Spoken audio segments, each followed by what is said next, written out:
132వ కీర్తన 1 నుండి 5 వచనాలు నేను చదివి దాంట్లో చిన్న మెసేజ్ ఇచ్చాను. 132వ కీర్తన 1, 2, 3, 4, 5 కలిసి ఉంటాయి. చదవండి. యెహోవా దావీదునకు కలిగిన బాధలన్నిటినీ అతని పక్షమున జ్ఞాపకము చేసుకొనుము. అతడు యెహోవాతో ప్రమాణ పూర్వకముగా మాట ఇచ్చి యాకోబు యొక్క బలిష్ఠునికి మొక్కుబడి చేసెను. ఎట్లనగా యెహోవాకు నేనొక స్థలము చూచు వరకు, యాకోబు యొక్క బలిష్ఠునికి ఒక నివాస స్థలము నేను చూచు వరకు నా ఇంటిలోకి నేను ప్రవేశింపను. ఈ చదవబడిన వాక్య భాగంలో భక్తుడైన దావీదు గారికి కొన్ని బాధలు కలిగినాయి. బాధలు లేకుండా ఉండవు. ఏ మనిషికైనా బాధలు ఉంటాయి. పేదవాడైనా ధనికుడైనా అతడు రాజు అయినా ఎవరికి ఉండే ప్రాబ్లమ్స్ వాళ్ళకు ఉంటాయి. ఏదైనా బాధలు వచ్చినప్పుడు ఈ బాధ దేని నిమిత్తం వచ్చింది అనేది మనం అర్థం చేసుకోవాలి. కొన్ని బాధలు మనం కోరి తెచ్చిపెట్టుకునేవి ఉంటాయి. కొన్ని బాధలు ఇతరుల ద్వారా మనకి కల్పించబడేటట్టుగా ఉంటాయి. రకరకాలుగా ఉంటాయి బాధలు. కానీ ఆ బాధలలో దేవునికి మాట ఇస్తున్నాడు. భక్తుడైన దావీదు దేవునితో ప్రమాణపూర్వకంగా మాట ఇస్తున్నాడు. నా బాధల్లో నుండి విడిపించేవాడివి, నన్ను జ్ఞాపకం చేసుకునేవాడివి నీవేనయ్యా. నేను ప్రమాణపూర్వకంగా నీ సన్నిధానంలో మాట ఇస్తున్నాను అని వాక్యాన్ని మనం అంతవరకు ధ్యానం చేశాం. దేవుడు ఏదైనా ఒక మాట ఇస్తే ఆ మాట దేవుడు ఖచ్చితంగా నెరవేరుస్తాడు. అబ్రహాముకు దేవుడు మాట ఇచ్చాడు, దేవుడు నెరవేర్చాడు. ఇస్సాకుకి దేవుడు మాట ఇచ్చాడు, నెరవేర్చాడు. యాకోబుకు దేవుడు మాట ఇచ్చాడు, నెరవేర్చాడు. ఆయన ఒక రాయి తీసుకొని తలగడగా చేసుకొని పడుకున్న స్థలంలో కల వచ్చింది. ఆయన ఒక ప్రామిస్ చేసుకున్నాడు, దేవుడు కూడా ఒక మాట ఇచ్చాడు. ఆ మాట ఇచ్చిన దేవుడు యాకోబును పోషించి యాకోబును ఆస్వాదించాడు. అయితే నీవు కష్టకాలంలో ఉన్నప్పుడు, బాధలో ఉన్నప్పుడు, వ్యాధుల్లో ఉన్నప్పుడు దేవునికి ఏమని మాట ఇచ్చావో ఆ మాటలో నీవు నిలబడి ఉందువుగాక. ఎన్నన్నా రానివ్వండి ఆటుపోట్లు, ఎన్ని ఇరుకులన్నా రానివ్వండి, ఎన్ని ఇబ్బందులన్నా రానివ్వండి, వాటన్నిటి గురించి బైబిల్ ఏం చెబుతుందంటే అది కొండలాగా నీ మీదకి వచ్చిన మంచులాగా కరిగిపోయింది. దేవునికి స్తోత్రం. కొండలాగా నీ మీదకి కొన్ని బాధలు వస్తాయి. కొండలాగా ఉన్న బాధని దేవుడు మంచులాగా కరిగించి ఆ మార్గంలో దేవుడిని నడిపిస్తాడు. దేవునికి స్తోత్రం. అయితే ఇక్కడ ఉన్న గొప్ప విషయం ఏంటంటే దేవుడికి నీవు ఇచ్చిన మాట చాలా ప్రాముఖ్యమైంది. బాధలో ఉన్నప్పుడు దేవుడికి నీవిచ్చిన మాట చాలా ప్రాముఖ్యమైంది. హన్న చాలా బాధలో ఉంది, చెప్పుకోలేని బాధ. పెనిన్న సూటిపోటి మాటలు మాట్లాడుతుంది, బాగా బీపీ రేజ్ అయ్యేటట్టు చేస్తుంది, ఏమి చెయ్యాలో అర్థం కావటంలా. పెనిన్నా మాట్లాడే మాట ఒక్కొక్క మాట కత్తిపోటు లాంటి మాటలు మాట్లాడుతుంది. కొంతమంది ఏదైనా మాటలు మాట్లాడితే కత్తితో వారు పొడవలసిన అవసరం లేదు. వాళ్ళ మాట కత్తితో పొడిచినట్టుండిద్ది, ఒక రప్పంతో కోసినట్టుండిద్ది. కొందరు మాటలు చీల్చుకుపోయినట్లుగా ఉంటాయి. పెనిన్నా మాటలు కూడా అలాగే ఉంది. హన్నాని అలాగే తిడుతుంది, చాలా బాధపడుతుంది, చాలా నిట్టూర్పు విడుస్తుంది. హన్నా వేదన చెందుతుంది. ఏడాదికి ఒకసారి ఆ ఉన్న ప్రాంతం నుండి ఆమె ఎక్కడికి బయలుదేరి వెళ్ళేదంటే షిలోహు దేవుని యొక్క మందిరానికి వెళ్ళేది. షిలోహు దేవుని యొక్క మందిరము ఆ ఉన్న స్థలము నుండి 1695 కిలోమీటర్ల దూరం, 1695 కిలోమీటర్ల దూరం ప్రయాణం చేసి దేవుణ్ణి ఆరాధించి వస్తూ ఉండేవాళ్ళు. వాళ్ళు దేవుడి కోసం ఎంత దూరమైన భారం అనుకోకుండా వెళ్ళేవాళ్ళు. దేవుడి కోసం ఎంత దూరమైనా సంతోషంగా వెళ్ళేవాళ్ళు. దేవుడి కోసం భారం అనుకునేవాళ్ళు కాదు. దేవుని దగ్గరికి వెళ్ళడానికి ఆనందంతో వెళ్ళేవాళ్ళు. ఆడికి వెళ్ళి తన బాధలు చెప్పుకుంది, వేదన చెప్పుకుంది. పెనిన్నా మాటలు నేను తట్టుకోలేకపోతున్నానయ్యా, లోకంలో ఉన్న వాళ్ళు నన్ను నిందేస్తున్నారు, వీళ్ళందరూ ఏమి గొడ్డుపోద్దని నిందేస్తున్నారు, వాళ్ళ నిందను తట్టుకోలేకపోతున్నాను, ఇంట్లో ఉన్న పెనిన్నా మాటలు తట్టుకోలేకపోతున్నాను, భర్తతో చెప్పాలనుకుంటే ప్రతిరోజు గొడవ అయ్యేటట్టే ఉంది, కాబట్టి నాలో నేను కుమిలిపోతున్నాను, నాలో నేను బాధపడుతున్నాను, ఎంతో వేదన చెందుతున్నానయ్యా, దయచేసి నన్ను జ్ఞాపకం చేసుకో అని ఆమె దేవుని సన్నిధానంలో ప్రార్థన చేస్తూ ఆమె దేవునికి ఒక మాట ఇచ్చింది. నా ప్రభువా, ఈ బాధ కాలంలో, ఈ శ్రమ దినములో, ఈ కష్టకాలంలో నేను నీ సన్నిధానంలో ఒక మాట ఇస్తున్నా. నాకు గాని మొదటగా మగబిడ్డను గాని దయచేసినట్లయితే ఆ మగబిడ్డని మరలా నేను నీ సేవకే ఇచ్చేస్తానయ్యా. ఒకటి లోకపరమైన నింద నా మీద నుండి తొలగిపోయింది, నీవిచ్చిన బిడ్డని మరలా నేను నీకే ఇచ్చేస్తానయ్యా అని ప్రార్థన చేస్తుంది. ఆ ప్రార్థన ఆ మందిరంలో ఉన్న సేవకుడికి అర్థం కాల. ఆమె కన్నీరు, ఆమె మనవి ఆ మందిరంలో ఉన్న సేవకుడికి అర్థం కాల. లోపల లోపల కూలిపోతుంది. తాగొచ్చిందేమో అనుకున్నాడు ఆయన, మత్తురాలుగా ఉంది, తాగొచ్చిందేమో అనుకున్నాడు. మత్తురాలా, నీ మత్తు దిగిపోయేంత వరకు పడుకొని లేచి వెళ్ళిపో అన్నాడు. తాగుబోతు అనుకున్నాడు మనసులో. ఆమంటది, నా ఏలినవాడా, నా ఏలినవాడా, నేను మనో దుఃఖము కలిగిన దానినై వ్యాధులు పడుచున్నానయ్యా, బాధపడుతున్నానయ్యా. ద్రాక్షారసం తీసుకొని తెల్లారిపాటికి నేను మొత్తురాలను కాలేదయ్యా. నా హృదయంలో ఎంతో బాధ ఉందయ్యా, నా హృదయంలో ఎంతో వేదన ఉందయ్యా. ఎవరికి చెప్పినా నా బాధ తీరదయ్యా. ఏ రోజుకి ఆ రోజు నాకు ఎట్లా ఉందంటే గండంలాగా ఒక రోజు గడిచిపోయినట్లాగా ఉంది. ఇంట్లో ఉంటేనేమన్నా సూటిపోటి మాటలు, వీధిలోకి వెళితే ఏమన్నా వీధి వాళ్ళ మాటలు, ఇంట్లో భర్త ఏమన్నా ఒకవేళ చెబితే ప్రతిరోజు గొడవ. ఇలాంటి పరిస్థితుల్లో నేనేమి చేయాలా, దరిద్రిక నీ పాదాల దగ్గర ఏడుస్తున్నానయ్యా అని దేవునితో చెప్పుకుంటున్నానయ్యా అంది.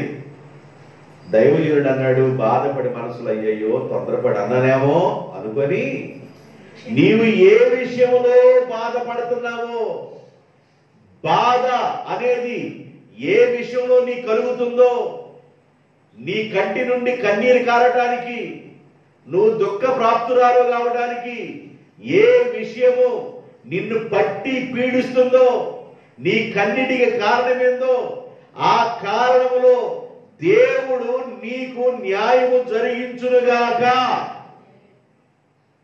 అన్నాడు. ఆమె మనసులో ఆమె అంది. దేవుని స్తోత్రం.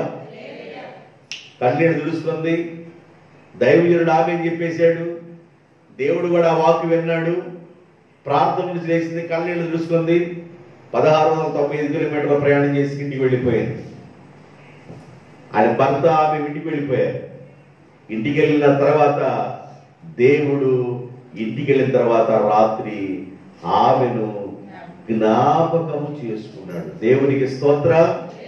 సంతానం కలగాలన్నా దేవుడే జ్ఞాపకం చేసుకోవాలి. బాధ పోవాలన్నా దేవుడే జ్ఞాపకం చేసుకోవాలి.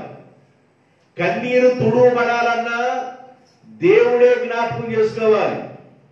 నిందలు అవమానాలు పోవాలన్నా దేవుడే జ్ఞాపకం చేసుకోవాలి. నీవు ఎలాంటి పరిస్థితుల్లో ఉన్నా, వస్త్రహీనతలో ఉన్నా, ఉపద్రవంలో ఉన్నా, కరువులో ఉన్నా, ఒకవేళ అది యుద్ధముగా ఉన్నా, అది ఖడ్గమే అయినా, అది ఎలాంటి పరిస్థితి అయినా దేవుడు గాని నిన్ను జ్ఞాపకం చేసుకున్నట్లయితే బాధ నుండి నివారణ పొందుతావు. దేవునికి స్తోత్రం. బాధ నుండి విముక్తి పొందుతావు. దేవుడు జ్ఞాపకం చేసుకునే కోణంలో నువ్వు దేవుడి దగ్గర మొరపెట్టాలి. దేవుడు నిన్ను జ్ఞాపకం చేసుకునే కోణంలో నువ్వు దేవుని దగ్గర మొరపెట్టాల. ఇష్టమైపోవాలి దేవునికి. నిన్ను చూడగల దేవునికి ఇష్టం కొట్టాలి. నిన్ను చూడగల దేవునికి ప్రేమ కొట్టాలి. నిన్ను చూడగల దేవునికి దయ కొట్టాలి. నిన్ను చూడగల దేవుడి మీద జాలి పడాలి. ఆయన ప్రేమ, ఆయన దయ, ఆయన జాలి ఎవరి మీదకైతే వచ్చిద్దో వాళ్ళు బాధల్లో నుండి, శ్రమల్లో నుండి విముక్తి చెందుతారు. దేవునికి స్తోత్రం. అంతే. దేవుడి దయ మన మీదకి వచ్చేంత వరకు కూడా మనం ప్రార్థన చేయాలి. ఒకవేళ మనుషుల దయే కానీ నీ మీదకి వచ్చింది అనుకో, మనిషి యొక్క దయ అనేది ఎలాగుంటుందంటే కొంచెం ఉంటది. దేవుడి దయ శాశ్వతమైంది, మనిషి దయ శాశ్వతమైంది కాదు. అయితే మనిషి ఎదగవలసింది దేవుని దయలోను మనుషుల దయలోను వర్ధిల్లుతాం.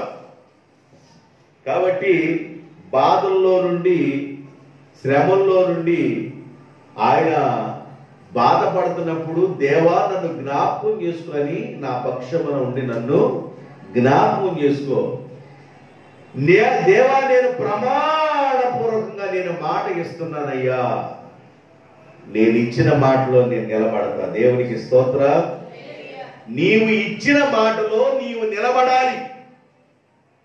నీవు దేవునికి ఏ మాట ఇస్తావో ఆ మాటలో నువ్వు నిలబడాలి.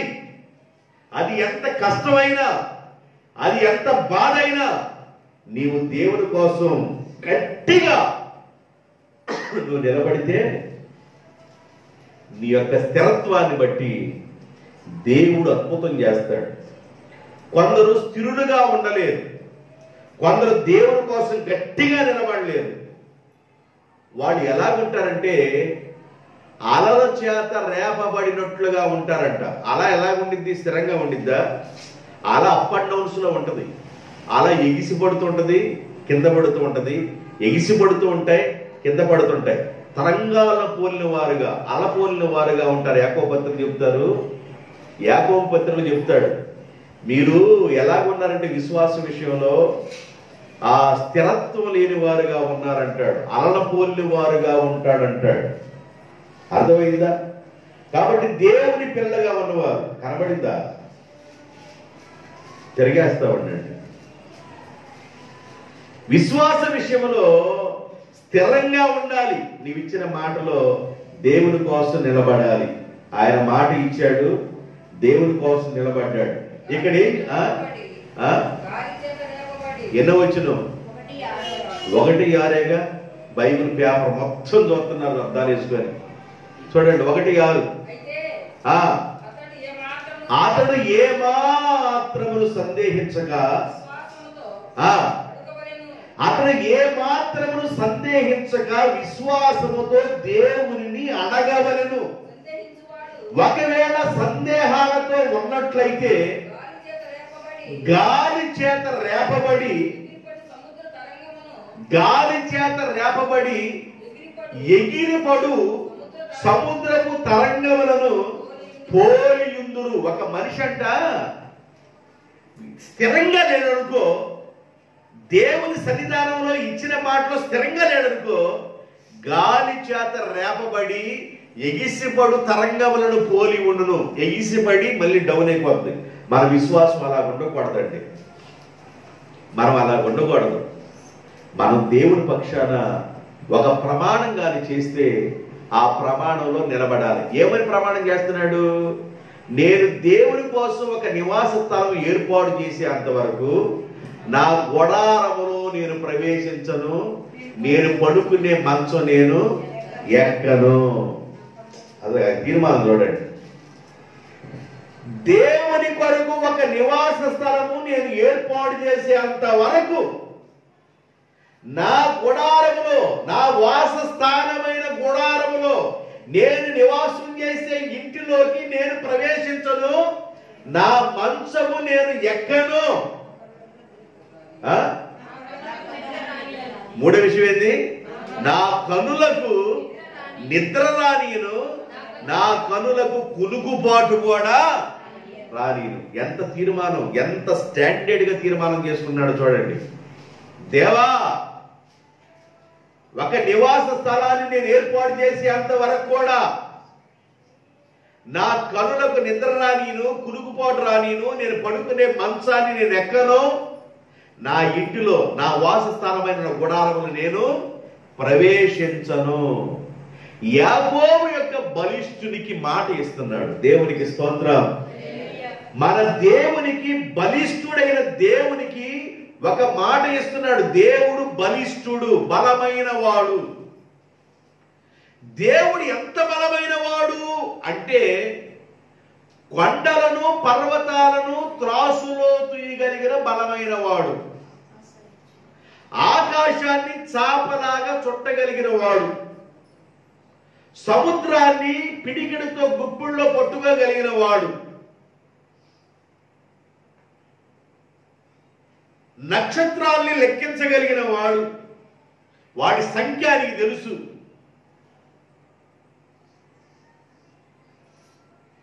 తుఫాను యొక్క బలమును అణచగలిగిన వాడు, సింహాల నోళ్లను మొయ్యగలిగిన వాడు, శరసాలను బద్దలు చేయగలిగిన వాడు. ఆయన బలిష్ఠుడు, ఆయన బలిష్ఠుడు, ఆయన బలమైన వాడు.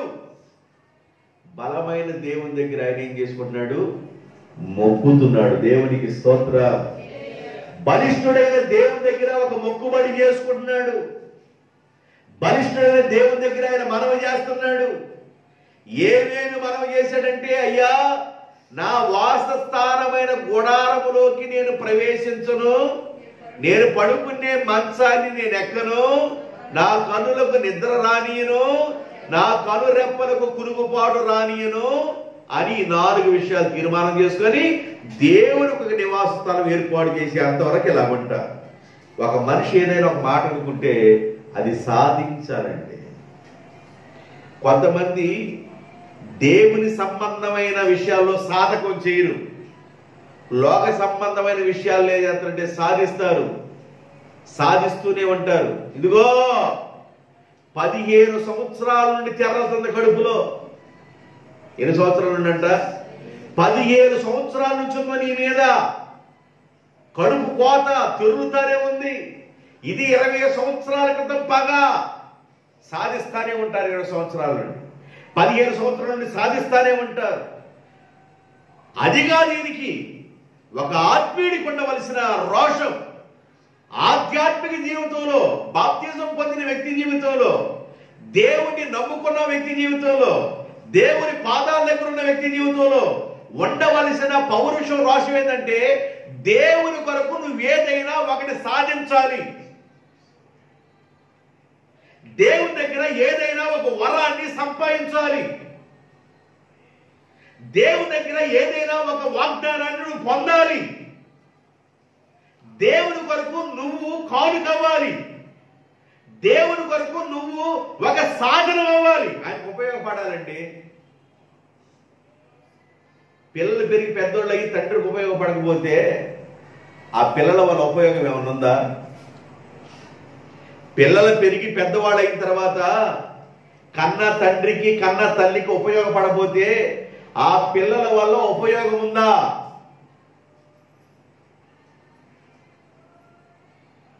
కన్న తల్లికి కన్న తండ్రికి ఉపయోగపడకుండా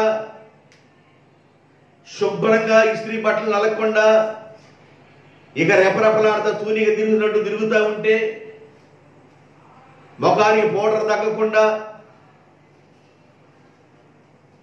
ఇలాగా అలాగ తిరుగుతూ ఉంటే ఒక మనిషి జీవితంలో ఏదైనా ఉపయోగం ఉందా? కన్నా తల్లిదండ్రే అంత బాధపడుతూ ఉంటే, బాప్తిజం పొందావు, ప్రార్థన చేస్తున్నావు, నీవు ఏదైనా దేవుని కొరకు ఒకటి సాధిస్తున్నావా? ఏదైనా ఒక గిఫ్ట్ని పొందుకున్నావా? దేవుని కొరకు ఒక పాత్రగా వాడబడటం కోసం నీ కాళ్ళు గాని, నీ చేతులు గాని, నీ నోరు గాని ఉపయోగపడుతుందా? నీ ఏళ్ళు దేవుని కోసం ఉపయోగపడాలి, నీ కాళ్ళు దేవుని కోసం ఉపయోగపడాలి, నీ నోరు దేవుని కోసం ఉపయోగపడాలి. ఉపయోగపడే దిశలను ప్రయాణం చేయాలి. ఎందుకంటాడంటే నీ దేహం నీది కాదు. దేవునికి స్తోత్రం. నీ దేహము దేవునికి ఆలయము. దేవునికి స్తోత్రం. నీ దేహముతో నువ్వు దేవుని మహిమపరచాలి. నీ దేహంతో దేవుణ్ణి కొనియాడాలి. ఈ దేహంలో ఉన్నంత వరకేనండి ఏ వ్యక్తి ఏ ఆట ఆడినా,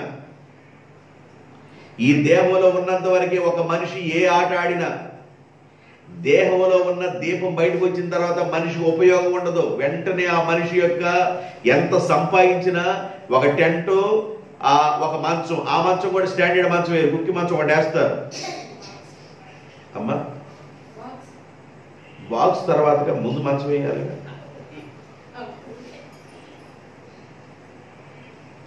మనం ఉన్న బట్టలు కూడా మనల్ని వండేరు. ఎందుకంటే బట్టలు చూస్తే గుర్తు వస్తామేమోనని భయం. ఒక మనిషికి భయం అండి. భర్తతో కాపురం చేసి 50-60 సంవత్సరాల భర్తతో ఉంటే, ఒకవేళ భర్త భార్య ఒకళ్ళ ముందు చనిపోతే ఆ భార్య దగ్గర భర్త ఉండలేడు. ఆ భర్త దగ్గర భార్య ఒక రాత్రి ఉండలేదు.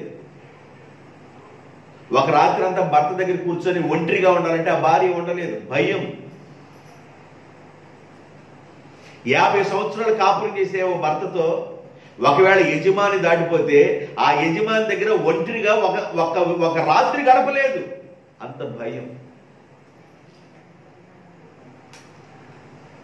తీర్మానం చేసుకోవాలి బ్రతికొండగానే, ఈ దేహంలో ఉండగానే నీవు దేవునికి సువాసన కొట్టే విధంగా జీవించుదువుగాక,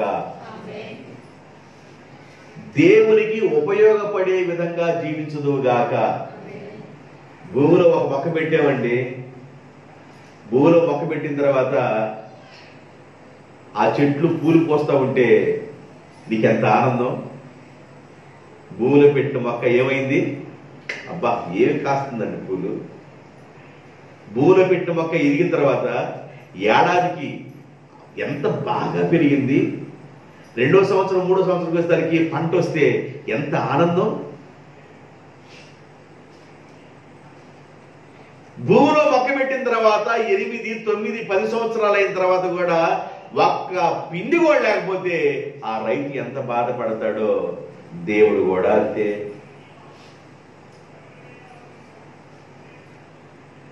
ఈ మొక్క వల్ల ఉపయోగం లేదు, ఇది స్థలాన్ని ఆక్రమించింది, దీన్ని నరికేయండి అని దేవుడు అంటే, ఆ తోట యజమాని అంటాడు, అయ్యా ఈ సంవత్సరం నీళ్లు పెడతాను, ఈ సంవత్సరం ఎరువేస్తాను, ఈ సంవత్సరం కూడా దాని చుట్టూ పాది చేసి కావలసిన పోషకాలు వేస్తానయ్యా, ఒక్క సంవత్సరం చూడండి అయ్యా, దాన్ని నరికేయొద్దయ్యా, ఒక్క సంవత్సరం చూడండి అని కాపలాదారుడు యజమాని అడుగుతున్నాడు. కాపలాదారుడు అంటే పాస్టర్.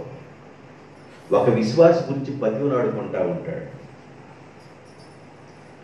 ఈ సంవత్సరం అన్నా నీవు దేవుని కొరకు ఉపయోగపడే దిశలో ప్రయాణం చేయాలి. నిన్ను బట్టి కాపరి వేడుకుంటా ఉంటాడు. నీకు ఫలాలు వస్తే పరలోక తండ్రి సంతోషిస్తాడు. నువ్వు చక్కగా ఫలిస్తా ఉంటే పరలోకంలో తండ్రి సంతోషిస్తాడు. మనిషి భూమి మీదకి వచ్చిన తర్వాత 5 రకాలను ఆస్వాదించాడు. మీరు ఫలించండి, అభివృద్ధి పొందండి, విస్తరించండి, భూమిని నిండించండి, దానిని లోపరుచుకోండి. దేవుడు ఆనందిస్తాడండి.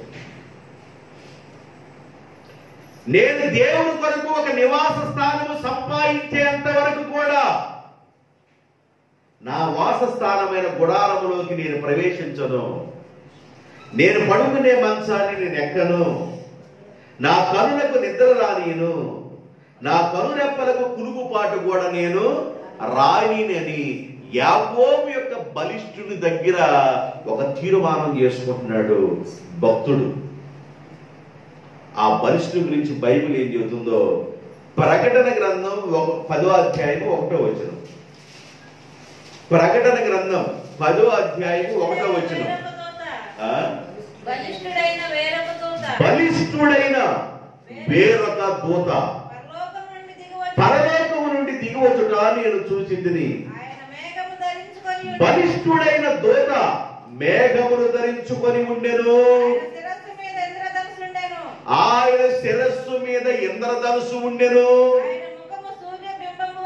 బలిష్ఠుడైన దూత ఆయన ముఖము సూర్యుని వలె ఉండెను. ఆయన పాదము అగ్ని స్తంభం వలె ఉండెను. దేవునికి స్తోత్రం. అతని చేతిలో చదవండి. బలిష్ఠుడైన దూత మేఘమును ధరించుకొని ఉండెను. ఏం ధరించుకున్నాడంట? నేను ఇవన్నీ వివరించి చెప్పానంటే ఈ మాటలు అయిపోతుంది. ఆయన మేఘమును ధరించుకొని ఉండెను. మేఘాన్ని ధరించుకుంది దేవుడే. పగలు ఏ స్తంభం అంటే ఆయన చెప్పండి. ఇజ్రాయెల్కి ఏ స్తంభం అయినా?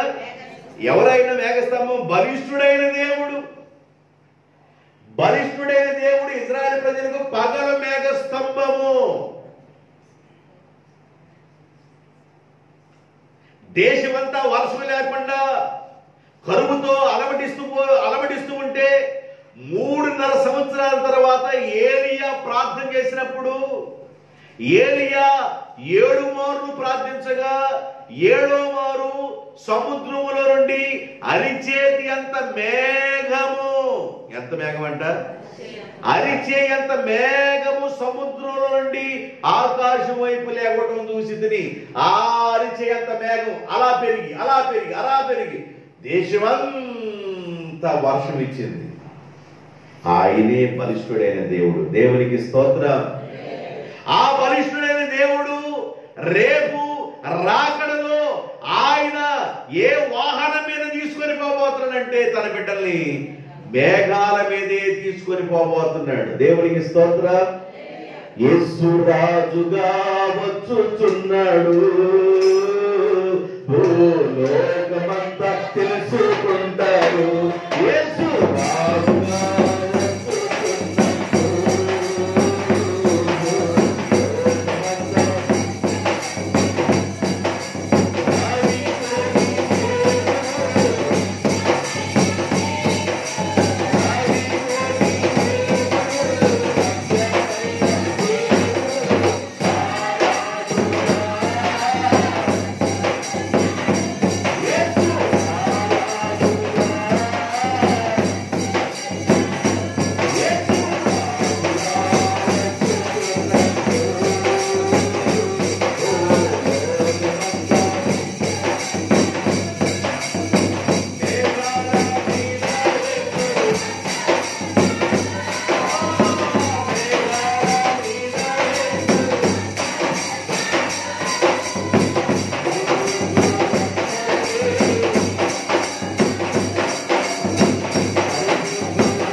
పరిశుద్ధులు తీసుకెళ్ళబోతున్న దేవుడు,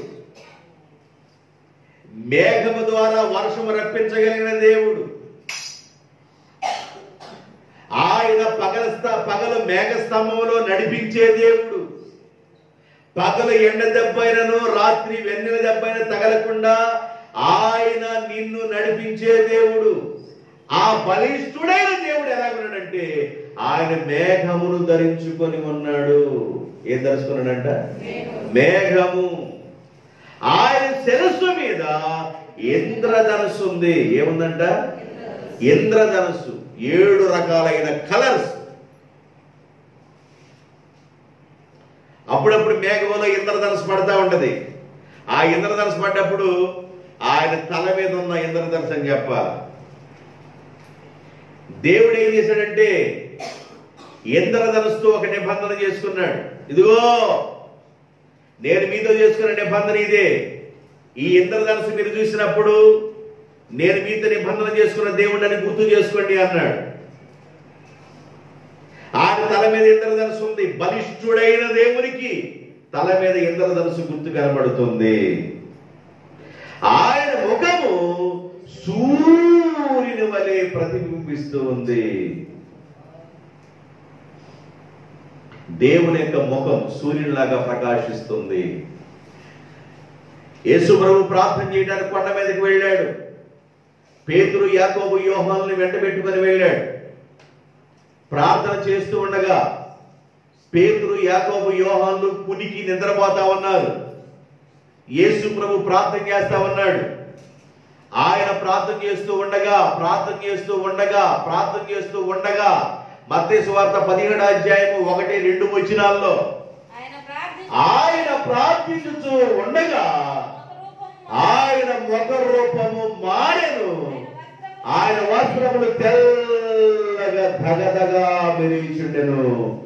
ఆయన ముఖము సూర్యుని వలె ప్రకాశించుచుండెను. బలిష్ఠుడైన దేవుని యొక్క ముఖము సూర్యునిలాగా ప్రకాశిస్తుంది. బలిష్ఠుడైన దేవుని యొక్క శిరస్సు మీద ఇంద్రధనుస్సు ఉంది. బలిష్ఠుడైన దేవుడు మేఘాన్ని ధరించుకొని ఉన్నాడు. బలిష్ఠుడి యొక్క దేవుని యొక్క పాదాలు అగ్ని స్తంభాల్లాగా ఉన్నాయి, అగ్నిలాగా ఉన్నాయి. ఆయన పాదములు అగ్నిలాగా ఉన్నాయి, అవి మండుతూ ఉన్నాయి. దేవుని యొక్క పాదములు అగ్నిలాగా మండుతూ ఉన్నాయి.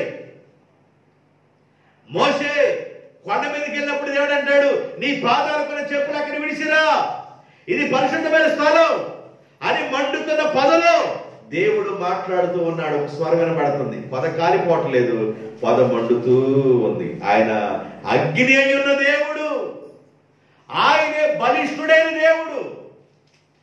దావీదు భక్తుడు అంటాడు, నేను యాకోబు యొక్క బలిష్ఠుడి దగ్గర నేను ఒక మొక్కుబడి చేసుకుంటున్నాను. బలిష్ఠుడు అంటే ఏదో చెప్పాను మీకు. బలిష్ఠుడు ఎలాగున్నాడో చెప్పాను. 4 మాటలు 4 విషయాలు చెప్పాను. బలిష్ఠుడైన దేవుని దగ్గర ఒక మొక్కుబడి చేసుకుంటున్నాడు. మొక్కుబడి అంటే ఏంది? మొక్కుబడి అంటే ఏంది? తన మనసులో ఏదో ఒకటి ఒప్పుకుంటున్నాడు, నేను ఇలా ఉంటాను అని. నన్ను గాని ఈ బాధలో నుండి గాని ఒడ్డునేస్తే, ఒక్కొక్కళ్ళు ఎలా మొక్కుకుంటారంటే నిలువు దోపిడీ ఇచ్చేస్తాను దేవా. నిలువు దోపిడీ అంటే ఏంది? నిలువు దోపిడీ. ఆమె ఆ రోజున దేవుని ఎదుట ఉన్నప్పుడు ఏమైతే మనసులో అనుకొని మొక్కున్నప్పుడు శరీరం మీద ఏమేమి వస్తువులు అయితే ఉన్నాయో అవి తీసి దేవునికి కానుకేసేసింది. అంతే. దాన్ని నిలువు దోపిడీ అంటారు. ఏ దోపిడీ? చెవు కొందా, ముక్కు కొందా, మెళ్ళ ఉందా, కాళ్ళ కొన్నయ్యా, ఏమి లేవు. ఆ రోజు మొత్తం తీసేసేసింది. అంతే. నీవు దేవుని దగ్గర ఏదైనా మొక్కుబడి చేసుకుంటే ఆ మొక్కుబడిని ఖచ్చితంగా నీవు చెల్లించాలి. ఒకవేళ చెల్లించకుండా వాయిదాలు వేస్తే ఆ మాటే నీకు నష్టాన్ని కలుగు చేస్తూ ఉంటాయి. నీవు చేసుకున్న మొక్కుబడిలో, నువ్వు చేసుకున్న వడంబడికలో నీవు నిలబడకపోతే నీకు నష్టం కలుగుతూ ఇబ్బంది కలుగుతుంటది, ఎన్నో కలుగుతూ ఉంటాయి. దీనికి కారణం ఏందని ఒక్కసారి నువ్వు అర్థం చేసుకుంటే నువ్వు చేసుకున్న ప్రామిస్ లో, మొక్కుబడిలో నువ్వు నిలబడ్డావా లేదా అది నువ్వు గుర్తు చేసుకోవాలి. ఏమని మొక్కుకున్నాడు ఈయన? యాకోబు యొక్క దేవుని, పరిశుద్ధమైన దేవునికి వాసస్థానం, నివాస స్థానం ఏర్పాటు చేసేంత వరకు నా వాసస్థానమైన గుడారములోకి నేను చెప్పండి ప్రవేశించను. రెండోది, నేను పడుకునే మంచము ఎక్కను. మూడోది, నా కన్నులకు నిద్ర రానీయను. 4, పురుగుపాటు కూడా. ఎంత గట్టిగా తీర్మానం చేసుకున్నాడు చూడండి. చేసుకున్న తీర్మానంలో మనిషి నిలబడాలి, చేసుకున్న మొక్కుబడిలో మనిషి నిలబడాలి. నువ్వు మొక్కుకున్న తర్వాత ఆ మొక్కుబడిని చెల్లించడానికి నువ్వు ఎప్పుడు వెనతట్టు తిరగకూడదు. ఆదికాండం 31వ అధ్యాయం, ఆదికాండం 31వ అధ్యాయం 13వ వచనం. అమ్మా, నీవు యాకోబు, నువ్వు ఎక్కడ ఒక స్తంభం ఏర్పాటు చేసి నూనె పోసావో, ఎక్కడ నీవు నాకు మొక్కుబడి చేసుకున్నావో ఆ బేతేలు దేవుడను నేనే. నీవు లేచి బయలుదేరి తిరిగి వెళ్ళుము. నువ్వు తిరిగి వెళ్ళు. ఎక్కడి నుండి? లాబాను గారి ఇంట్లో నుండి నీవు తిరిగి వెళ్ళు. నీవు నీ తల్లి దగ్గర నుండి, నీ తండ్రి దగ్గర నుంచి మార్గ మధ్యలో వచ్చినప్పుడు ఒక రాయిని తలగడగా చేసుకొని పడుకున్నావు కదా. ఆ పడుకున్నప్పుడు నీకు ఒక కల వచ్చింది కదా. ఇది దేవుడి స్థలం అని నువ్వు గమనించి ఆ ప్రాంతము అంతకుముందు లూజు, ఆ ప్రాంతం పేరు ఏంటంట? లూజు. దానికి ఏం పేరు పెట్టాడు ఆయన? బేతేలు అని పేరు పెట్టాడు. బేతేలు అనగా దేవుని యొక్క మందిరము, దేవుని ఇల్లు అని పేరు పెట్టావు కదా. నీవు మొక్కుకున్నావే, రాయిని తరగడగా చేసుకొని పడుకున్నప్పుడు మొక్కుకున్నావే, ఆ రాయిని నిలబెట్టి నూనె పోసి మొక్కుకున్నావు కదా. ఏమని మొక్కుకున్నావు? నేను వెళుతున్నాను మా మామగారింటికి, తినడానికి ఆహారము కొదువు లేకుండా, ధరించుకోవడానికి వస్త్రములు కొదువు లేకుండా నీవు నాకు చేసినట్లయితే నీవు నన్ను ఆశీర్వదించే దానిలో నుండి 10వ భాగము నేను నీకు చెల్లిస్తానని మొక్కుకున్నాడు. మొక్కుకొని యాకోబు బయలుదేరి వాళ్ళ మామగారింటికి వెళ్ళాడు. 400 కిలోమీటర్ల దూరం వాళ్ళ తల్లి దగ్గర నుండి వాళ్ళ మామగారింటికి వెళ్ళడానికి 400 కిలోమీటర్ల దూరం ప్రయాణమై వెళ్ళి వాళ్ళ మామగారి దగ్గర 20 సంవత్సరాలు ఉన్నాడు. ఎన్ని సంవత్సరాలు? 20 సంవత్సరాలు ఉన్నాడు. ఈ 20 సంవత్సరాల్లో వాళ్ళ మామ ప్రామిస్ చేశాడు జీతం ఇస్తానని. జీతాన్ని ఇవ్వకుండా నటనాడుతా ఉన్నాడు వాళ్ళ మామ. 10 సార్లు జీతం మార్చాడు. అయినా కూడా యాకోబు కొలువు చేస్తూనే ఉన్నాడు. కొలువు చేస్తా ఉన్నాడు. లేయ కోసం 7 సంవత్సరాలు, రాహేల్ కోసం 7 సంవత్సరాలు, వాళ్ళ మామగారి కోసం 6 సంవత్సరాలు, మొత్తం 20 సంవత్సరాలు అక్కడ ఉన్నాడు. 20 సంవత్సరాల తర్వాత ఇక 20 సంవత్సరాలకు వెళ్తాడనగా ఆ 19వ సంవత్సరంలో యాకోబుని లైఫ్ టర్న్ తిప్పాడు అనమాట. స్టార్ మారిందంటవే. ఏం మారింది? స్టార్ తిప్పేశాడు అనమాట దేవుడు. దేవునికి స్తోత్రం. అప్పుడు దాకా నట్లాడుతూనే ఉన్నాడు వాళ్ళ మామ. 19వ సంవత్సరం యాకోబుకి 20 సంవత్సరాలకి వాళ్ళ నాన్నగారింటికి వెళ్ళిపోవాలి. దేవుడు అద్భుతం చేశాడు. ఒకసారి వాళ్ళ మామ చూశాడు మందకెళ్ళి. మందలో ఉన్నాయి మొత్తం అన్ని సాదాగా ఉన్నాయి. సాదా గొర్రెలకి సాదాయి పట్టకుండా మచ్చలై సార్లు ఎందుకు పడతాయి? కాబట్టి నా అల్లుడితో నేను ఒక మాట చెబుతాను, అబ్బాయి మచ్చలై సార్లై ఏదన్నా పుడితే నీకు, సాదాయి పుడితే నాకు అన్నాడు. సాదా గొర్రెలకి సాదాయి పడతాయి, మచ్చలై సార్లు ఎందుకు పడతాయి? వాళ్ళ మామ తనలో పోయినోడు ఈయన. ఎవరు? అల్లుడు అనండి. వాళ్ళ మామ తనలో పోయినోడు ఈయన. ఈయనేం చేశాడు? ఆ బావి దగ్గరికి వచ్చి అవి నీళ్లు తాగడానికి వచ్చినప్పుడు అవి ఒకదానికి ఒకటి దాటుతున్నప్పుడు ఆ నీళ్ళలోనంట ఏ సోలేసాడు ఆయన? జంగిసాలు సోలేసాడు. అయ్యంట మచ్చలుగా ఉన్నాయంట. మచ్చలుగా ఉన్న వాటిని చూసుకొని నీళ్లు పోసుకున్నాయి. అప్పుడప్పుడు అంటారు, ఏముడు చూసి నీళ్లు పోసుకున్నావే?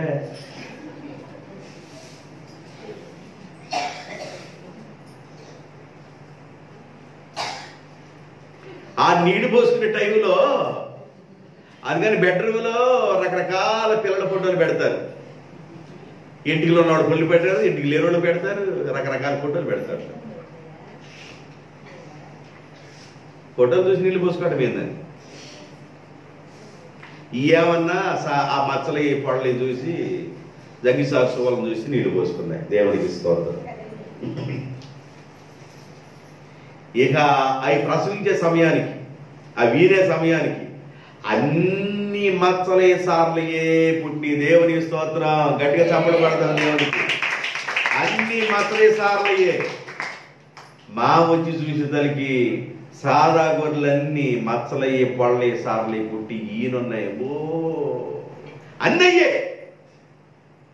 మా మామతో మామూలు కూడా దేవారామని కాస్త పాలు మానిన తర్వాత మచ్చలే సార్లే మొత్తం దూరంగా అడగబెట్టుకున్నాడు. అబ్బాయి ఈసారి కానీ మచ్చలే సార్లే పుడితేనే నాయి, సాదాయి పుడితే నీ అన్నాడు. ఈసారి సోలేగా నీళ్ళు మామూలుగా పోసుకోండి అన్నాడు ఆయన. నీళ్లు మామూలుగా పోసుకునే సాదాయి పుట్టి, సాదాయి మొత్తం మళ్ళీ వేరు చేశాడు. ఆస్తి పెరిగిపోయింది. ఎవరికి? యాకోబుకి ఆస్తి పెరిగింది. యాకోబు యొక్క బావర్తులు ఉన్నారే, మా నాన్న ఆస్తి మొత్తాన్ని దోచుకున్నాడు మా బావగారని అసలుకి మకాన్ని చెందముచ్చుకొని మామూలు చోటల్లా కింద పైకి ఎగాదిగా వస్తున్నారు.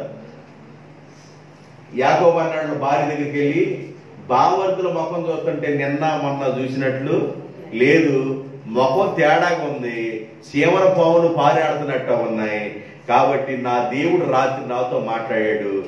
నువ్వు ఎక్కడైతే మొక్కుకున్నావో 20 సంవత్సరాల క్రితం మాట్లాడిన దేవుడు మళ్ళీ మాట్లాడాడు. 20 సంవత్సరాల క్రితం నువ్వు మొక్కుకున్నావే, ఆ మొక్కుబడి చేసుకున్న ఆ దేవుడు నేను. నువ్వు చేసుకున్న మొక్కుబడి 20 సంవత్సరాలు కాదు, 40 సంవత్సరాలు అయినా ఆయన మర్చిపోడు. నా మాట అర్థమవుతుందా? నువ్వేమని మొక్కుబడి చేసుకున్నావో ఆ మొక్కుబడి చేసుకున్నది అది దేవునికి చెందవలసింది, దేవునికి చెందునుగాక. దేవునికి చెందవలసిన ఆస్తి దేవునికి చెందునుగాక. దేవునికి రావలసిన ఆస్తి దేవునికి వచ్చునుగాక. కొందరు దేవునికి భూములు ఇచ్చేస్తారు. 14 ఎకరాలు, 20 ఎకరాలు, 50 ఎకరాలు, 100 ఎకరాలు దేవుని భూమి అని ఉంటుంది. దేవదాయ భూమి. అవి దేవుడి కిందే పండించుకొని ఆ ఇవ్వవలసిన కౌలు మొత్తం ఎవరికి ఇవ్వాలి చెప్పండి?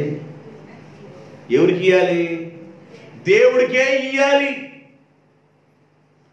దేవుడికని కేటాయించిన భూమి అది 10 సెంటు కానివ్వండి, 25 సెంటు కానివ్వండి, అది 30 సెంటు కానివ్వండి, అరెకరం కానివ్వండి, దేవుడికని కేటాయించావు కనుక నీవు సర్వశక్తిమంతుడు దేవుడు తెలుసుకున్నప్పుడు ఆ భూమి దేవునికే చెందునుగాక. నీది కాదది, నీకు చెందకూడదది, నీవు తీసుకోకూడదది. ఆస్తి దేవునికే రావాలి. అది 50 ఎకరం పొలమైనా, 2 ఎకరాల పొలమైనా, అరెకరం పొలమైనా, 5 సెంటు పొలమైనా, అది ఏదైనా దేవునికే చెందునుగాక.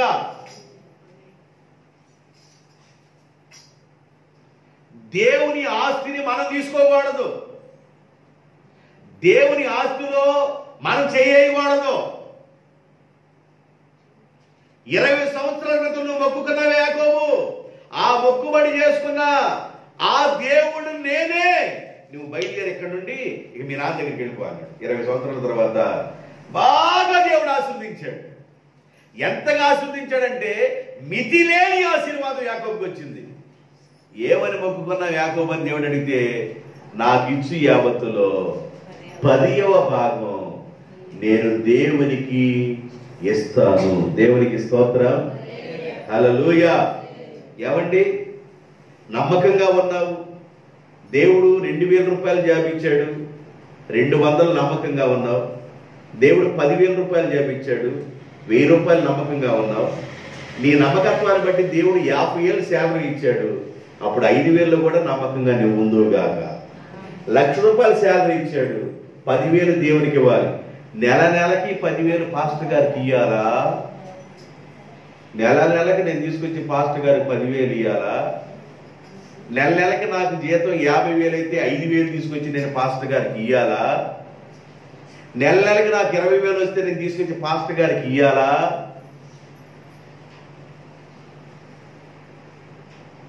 విజయవాడలో మంచి డాక్టర్ గారు, పెద్ద డాక్టర్ గారు, ఆయన ఫ్రెండ్ హైదరాబాద్లో పాస్టర్ గారు, పెద్ద పాస్టర్ గారు. విజయవాడ మీటింగ్ ఆహ్వానించబడితే ఆ పాస్టర్ గారు వచ్చాడు.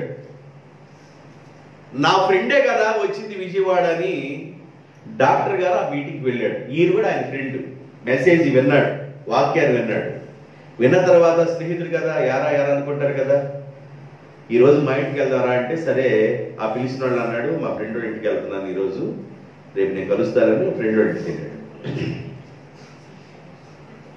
నాకు శాలరీ దాదాపుగా 80,000 వస్తుందిరా. శాలరీ మాత్రం 80,000 వస్తుంది, కానీ నెల వచ్చేదానికి నాకు అప్పులు అయిపోతున్నాయి. ఏమైపోతుందో నాకు అర్థం కావట్లా. మెయిన్ పెద్దమ్మాయికి బాగా పోతే పెద్దమ్మాయికి కొంత ఖర్చు పెడతారు, పెద్దమ్మాయి అయిపోగలే చిన్నమ్మాయికి కొద్ది ఖర్చు పెడతారు. ఆ తర్వాత మావిడికి బాగా ఆవు ఖర్చు పెడతారు. ఏళ్ళందరూ బాగుంటే నాకు బాగా. ఇలాగా రన్నింగ్ తిరుగుతూనే ఉంది. ఇల్లు మొత్తం చుట్టేసేది. అది రోగం అనేది రన్నింగ్ లాగా తిరుగుతుంది, భూచక్రం లాగా తిరుగుతుంది. ఒకళ్ళు వదిలిపెడితే ఒకళ్ళని. నా డబ్బు మొత్తం రోగాలకే సరిపోతుందయా అన్నాడు డాక్టర్ గారు. రోగాలు సరిపోతున్నారు. ఆలోచన చేసి, నీవు చర్చికి వెళ్తావా అని అడిగాడు. చర్చికి వెళ్ళి అలవాటు ఉందా నీకు అని అడిగాడు. డాక్టర్ గారు అన్నాడు, పండగ పూట వెళ్తాను తప్ప మిగతా టైంలో నేను వెళ్ళన్నాడు. సరే, డైలీగా నువ్వు చర్చికి వెళ్ళడం అలవాటు చేసుకో. దేవునికి స్తోత్రం. డైలీగా ప్రతి ఆదివారం నువ్వు మానకుండా ఎన్ని పనులున్నా చర్చికి వెళ్ళటం ప్రారంభించు. నెంబర్ 1, నా మాటలు వింటే నీకు దీవెన వచ్చింది. నా మాటకు నువ్వు లోబడితే నీకు దీవెన వచ్చింది. ప్రతి ఆదివారం చర్చికి వెళ్ళాను. Very good. నీకు వస్తున్న శాలరీ ఎంత అన్నాడు? 80,000.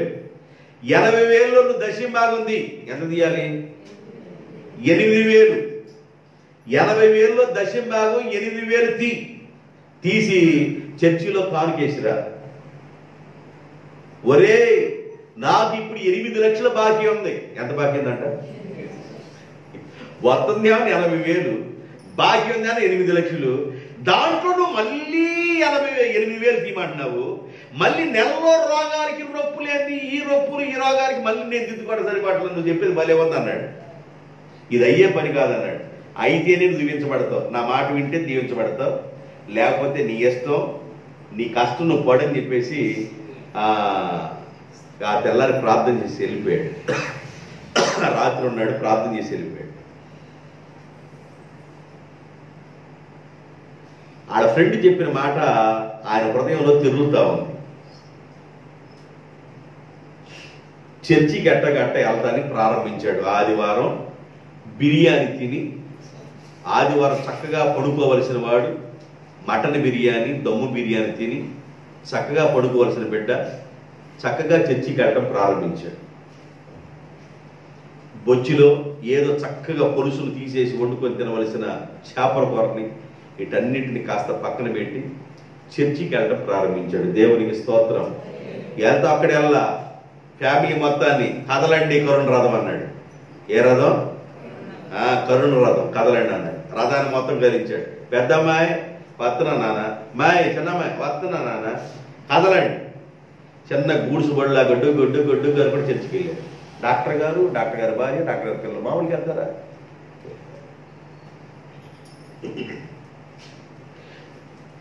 అట్లా కొద్ది రోజులు వెళ్ళిన తర్వాత ఇంకా రెండో పాయింట్ ఏం చెప్పాడు పాస్టర్ గారు? 80,000లో 8,000 తీయడం ప్రారంభించాడు. ఒక నెల తీయడం కష్టం ఉండేది, రెండో నెల సులువు అయిపోవాలి. ఫస్ట్ నెల దెయ్యం ఏం చేసిందంటే చెయ్యిని పీకని రెండు పట్టుకునేది. చెయ్యామన్నా జరగనిది, పీకేమన్నా నోట్లో నుండి ఒప్పు అని ఈ రెండు పట్టుకొని కూర్చుంది. చెయ్యామన్నా ఈనీదు, పీకలో నుండి తీర్మానం రానీదు. ఈ రెండు పట్టుకుని సైతాన్ని కూర్చుంది, అట్టా కూర్చుంది, నెట్ నీళ్ళు కూర్చున్నట్టుగా.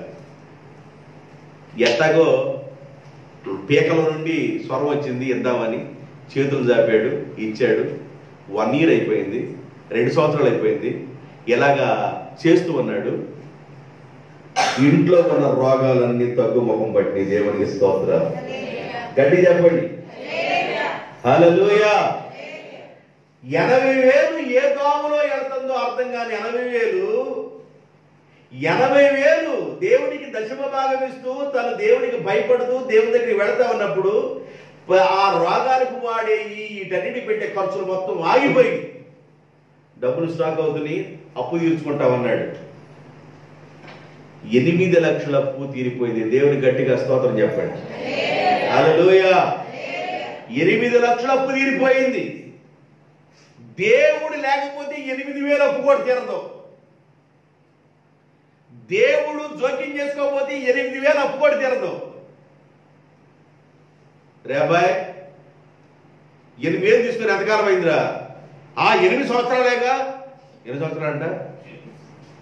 మరి నా అప్పు ఎప్పుడు తీరుతా? ఎంత? ఏది 8 లక్షలాగా మాట్లాడుతున్నావు? 8,000 కదా. 8,000రా, 8 లక్షలాగా నేను మాట్లాడతలేదు. తీసుకొని 8 సంవత్సరాలు అయింది. నా 8,000 ఎప్పుడు ఇస్తావంటే నేను వడ్డీ అని అడుగుతున్నా, వడ్డీ అడగట్లేదు. 8,000 ఎప్పుడు ఇస్తా? ఇస్తాలే. 8,000 ఎగ్గొడతానా? 20 సంవత్సరాలు అయింది. ఎన్ని సంవత్సరాలు? నువ్వు 20 సంవత్సరాలు కాదు కదా. ఇక నువ్వు మామూలుగా అడిగిన నోటితో అడిగిన ఖర్చు 20,000 అయ్యి. కొంతమంది తీసుకుంటారు కానీ ఇక తీర్చుకోవటం అనేది కష్టం అన్నమాట. చాలా కష్టంగా ఉంది, చాలా ఇబ్బందికరంగా ఉంది.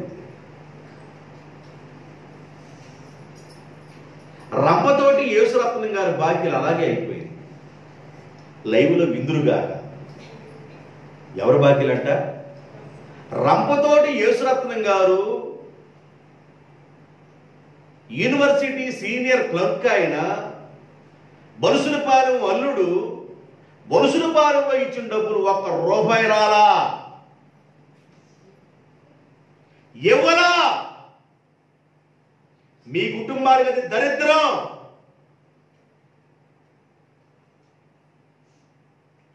ఏ ₹1 ఎవరు తీసుకున్న దరిద్రం అదే. పొద్దున ఫోన్ చేశాను నేను ఒక అమ్మాయికి, పెదనాన్న కూతురయింది. ఆయన చచ్చిపోయాడు చిన్నప్పుడే. బకెట్లో నిలబడి స్నానం చేయించాడట నన్ను. నరసాపాలలో బాగా బొద్దుగా ఉన్నానని చిన్నప్పుడు బకెట్లో నిలబెట్టి స్నానం చేపిస్తుండేడట. ఆయన చచ్చిపోయాడు. ఆయనకు ఒకే కూతురు, జేమ్స్ ఉమ్మ ఆమె పేరు. ఒకే కూతురు. ఆ అక్కతో మాట్లాడే ఈరోజు, అరే నాన్న చచ్చిపోయాడు కదరా ముందుగానే పౌలు, మాకు ఎకరం 25 సెంట్ ఉంది. నా పెళ్లి చేసినప్పుడు ఎకరం అమ్మి చేసిందయ్యా, ఏడుతా చేసిందిరా. ఇప్పుడుకి ఏడుపు గొడ్డు దాగామన్నాను నేను అన్నాను. దేనికన్నా? ఆ ఏడితే అంతేరా అంది. ఏమి? కొంతమంది ఏడితే అంతే ఉండదు, కొంతమంది ఏడుపు తగిలిద్ది. ఏడుపు తగలకూడదు, జాగ్రత్తగా ఉండాలి. జాగ్రత్తగా. కొంతమంది భయం ఉండదండి, భయం ఉండదు, భయం ఉండదు కొంతమందికి.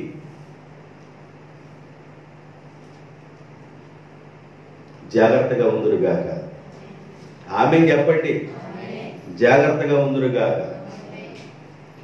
యాకోబు 20 సంవత్సరాల క్రితం మొక్కుకున్నావే, ఆ దేవుడు నేను మాట్లాడుతున్నా. దావీదు ఇప్పుడు అన్నాడు, యాకోబు యొక్క బలిష్ఠుడి దగ్గర నేను మొక్కుబడి చేసుకున్నాను. బలిష్ఠుడు ఎలా ఉన్నాడు చెప్పాను.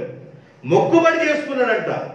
ఆడికి ఒక నివాస స్థానం నేను ఏర్పాటు చేసేంత వరకు నేను పడుకునే మంచం ఎక్కను, నేను నా వాసస్థానమైన నా గుడారంలోకి, నా ఇంట్లోకి నేను వెళ్ళను, నా కళ్ళకి నిద్ర రానిను, నా కను రెప్పలకి మూత పాడనివ్వనని మొక్కుకున్నాడు.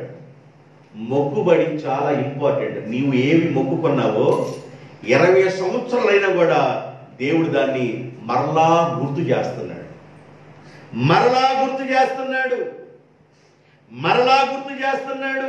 20 సంవత్సరాలు, 20 సంవత్సరాలు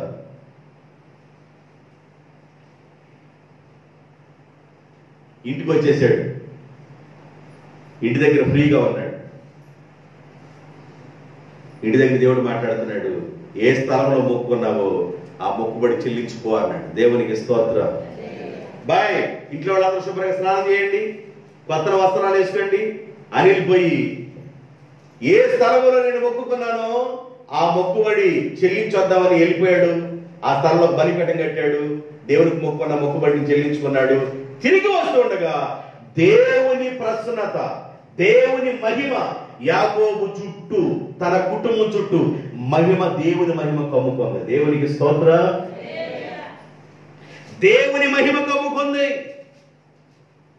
మొక్కుబడి చెల్లించిన తర్వాత దేవుని మహిమ నిన్ను కమ్ముకునింది. నీవు ఎక్కడ మొక్కుకున్నావో, నువ్వు ఎక్కడ అనుకున్నావో అక్కడే ఇవ్వాలా. ఏడో ఇక్కడ ఇవ్వాల్సింది ఎక్కడో చెల్లించాలని అనకూడదు. నీవు ఇవ్వటానికి ఇష్టం లేక, చాలా మందికి చేతులు రాక, ఒట్టి చేతులతో కొట్టే ముద్దుండదని, ఉంగరాల చేతితో కొడితే మొత్తితే బాగుండిద్దని కొంతమంది ఒక చోట అనుకొని ఇంకో చోట స్పాన్సర్ చేసిన వారు ఈరోజు కేతోరమ్మ, కిషోర్ గారి ఫ్యామిలీ స్పాన్సర్ చేశారు. అనగా ఒక మ్యూజిక్ పెట్టండి రా కింద, మ్యూజిక్ కూడా బాగా పెట్టండి. తర్వాత మరి మ్యూజిక్ తక్కువ పెడితే మళ్ళీ కాను పంపిస్తాం. మ్యూజిక్ పెట్టండి.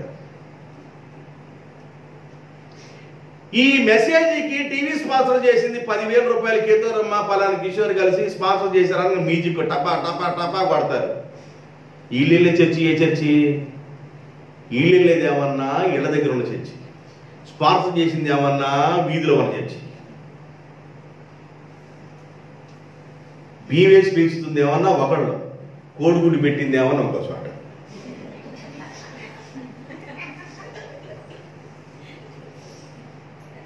ఆ మధ్య ఒక ఆయన అన్నాడు, ఇది గుడ్డే ఇంటి పొట్టును పెడతలేదండి, దీన్ని కోసుకొని తిందామన్నాడు. కోసుకొని తిన్నాడు దాన్ని. గుడ్డు పెట్టిన కోడి ఎందుకు? మేతేస్తుంది ఆయన, గుడ్డు పెట్టాల్సింది ఆయన దగ్గర.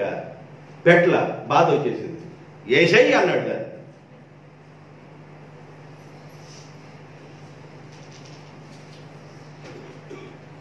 నీ మందిరానికి, నువ్వు అడుగు పెడుతున్న మందిరానికి ఏ సేవకుడు నిన్ను వాక్యంతో పెంచుతున్నాడో, ఏ సేవకుడు అర్ధరాత్రి లేపితే అర్ధరాత్రి నీ దగ్గరికి వస్తున్నాడో, ఏ సేవకుడు అర్ధరాత్రి వేళ కూడా నీ కోసం ప్రార్థన చేస్తున్నాడో, ఏ సేవకుడు ఎప్పుడు పిలిస్తప్పుడు నీ ఇంటి పట్టుకు వస్తున్నాడో, నీకు బాగున్నా, నువ్వు సంతోషంగా ఉన్నా, నీవు చిన్న ప్రార్థన పెట్టుకుంటున్నా, పెద్ద ప్రార్థన పెట్టుకుంటున్నా, కృతజ్ఞత పెట్టుకుంటున్నా, ఒకవేళ ఎలాంటి పరిస్థితులు పెట్టుకుంటున్నా, నీకున్న పాస్టర్ని నువ్వు విడిచి వెళ్ళకూడదు.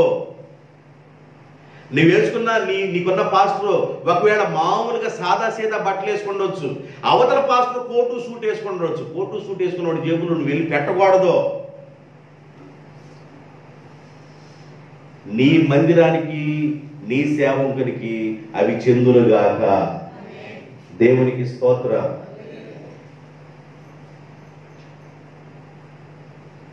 రా, ఎక్కడ మొక్కుకున్నావో ఆ ప్లేస్కి రా. మొక్కుబడి చెల్లించి వెళుతుండగా దేవుని మహిమ యాకోబు కుటుంబం చుట్టూ ఆవరించిందండి. దేవుని మహిమ అర్థమైందా? ద్వితీయోపదేశకాండం 12వ అధ్యాయం 6వ వచనం. 12వ అధ్యాయము 6వ వచనం. ఎక్కడికి చదవండి. 5వ వచనం. మీ దేవుడైన యెహోవా మీ సమస్త గోత్రములలో తన నామమును స్థాపించుకొనుటకు నివాస తన నామమును ఏర్పాటు చేసుకున్నటకు నివాస స్థలముగా ఏర్పాటు చేసుకున్న స్థలమునకు వెదికి మీరు అక్కడికే వెళ్ళాలా. దేవుని నామం ఏర్పాటు చేయబడిన స్థలానికి అనగా దేవుని యొక్క ఆలయానికి మీరు వెళ్ళాలి. అక్కడికే మీరు మీ దహన బలులను, మీ బలులను, మీ దశమ భాగములను, మీ ప్రతిష్ఠితములను, మీరు చేసే నైవేద్యములను, మీ మ్రొక్కుబడి అర్పణలను, స్వేచ్ఛార్పణలను, మొక్కుబడి అర్పణలోను, స్వేచ్ఛార్పణలోను, పశువులలోను, గొర్రెలలోను, మేకలలోను తొలుచూలు వాటిని తీసుకొని దేవుని నామం ఏర్పాటు చేసిన స్థలానికి రావలెను. దేవునికి స్తోత్రం చెప్పండి, గట్టి చెప్పండి. 100 గొర్రెలు ఉన్నవాడు మన చర్చికి వచ్చారండి. ఒక వ్యక్తికి 100 గొర్రెలు ఉన్నాయి. ఆ 100 గొర్రెలు ఉన్న వ్యక్తులు మన చర్చికి వచ్చారు. నేను ఈ వాక్యం చెప్పాను, మీ గొర్రెల్లో నుండి, మీ మేకలలో నుండి దేవుని ఏర్పాటు చేసుకున్న స్థలమునకు మీ దశమ భాగమును తీసుకుని రావాలను అక్కడికని చెప్పాను. గొర్రెలు 100 గొర్రెలు కలిసి ఒకే సంవత్సరంలో 50 పిల్లలు పెట్టి అనుకో. దశమ భాగం ఎన్ని? 50లో దశమ భాగం ఎన్ని చెప్పండి అమ్మా. 5 గొర్రెలు. 5 గొర్రెలే పాస్టర్ గారికి ఈ మధ్య ఏం పట్టిందో. 5 గొర్రెలు తీసుకురమ్మంటున్నాడే. 5 గొర్రెలే.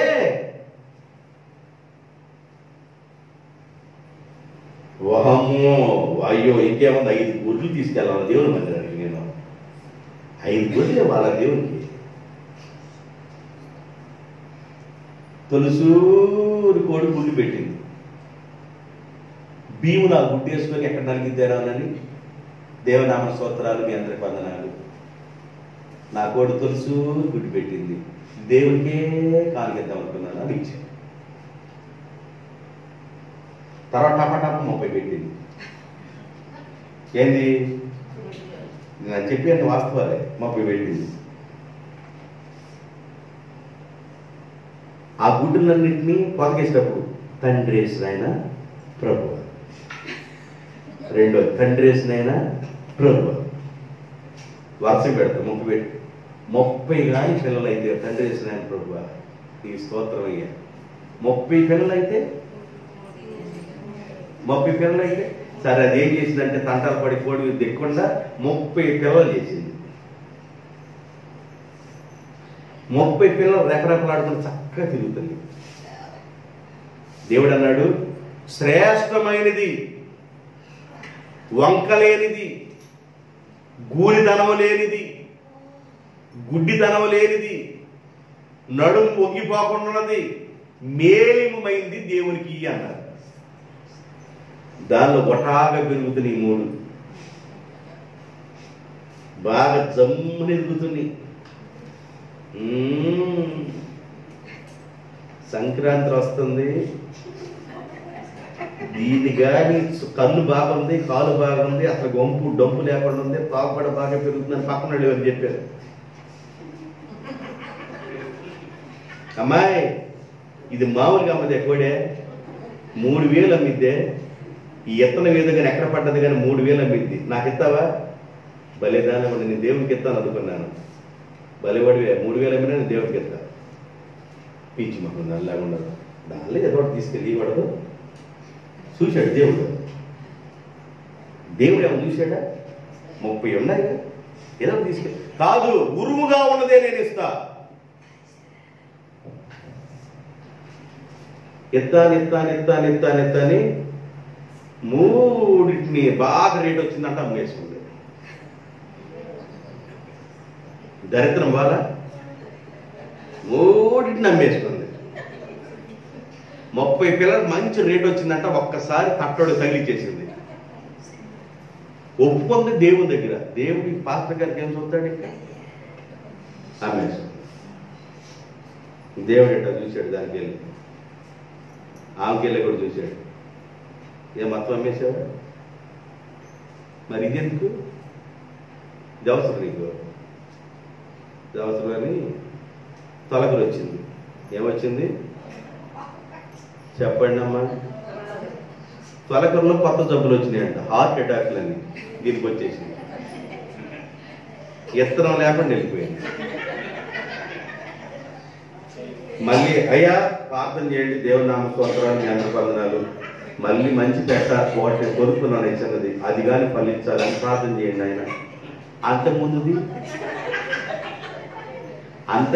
ఏంటంట,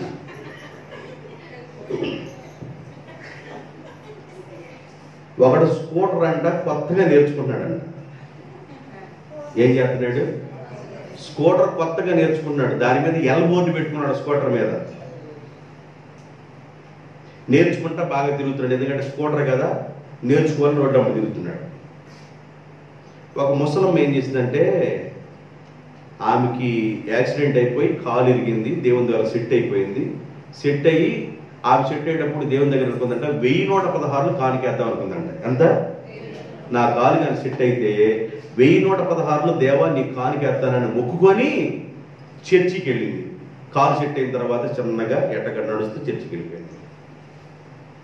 పాస్టర్ గారు వాకింగ్ చేయడం అయిపోయింది. ఈ కానుకల పాట ఒక పాట పాడండి. ఏం పాట అది? నీ ధనము నీ ఘనము ప్రభు యేసువే, నీ దశమా భాగము నీయ వెనుదీతువా.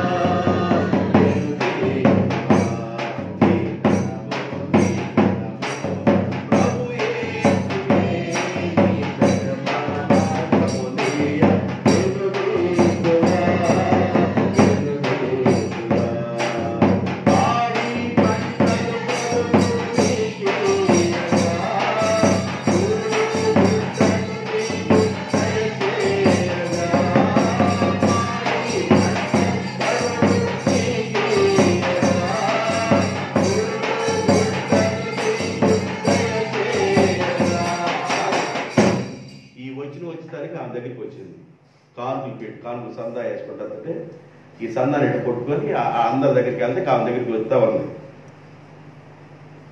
ముందు పెద్దనోడు చూసుకుంది, గాలి తన పెద్ద కనబడుతున్నాడు. లోపల అన్ని ఎట్టేసిందని. దేన్ని? 1116 కదా, 1116లో 1000 రూపాయలు పాల, అంతకుముందు 1000 రూపాయలు కాగితం ఉంది, దాన్ని ఎట్టేసింది. ఇంకెంత ఉంది? 116. ఇంకా చిన్న బొమ్మ కనపడింది, గాంధీ బొమ్మ, 10 రూపాయలు, దీన్ని కూడా ఎట్టేసింది. ఉండే దాగు అక్కడ 5 రూపాయల మీద దానికంటే చిన్న బొమ్మ కనపడింది, గాంధీ బొమ్మ. నువ్వు కూడా దాగా కాడ అని దాన్ని ఎట్టేసింది. మిగిలింది ఏంది? ఇక ఆ ముందు సరిచేరిపోయింది. పాడి పంటలు ప్రభువు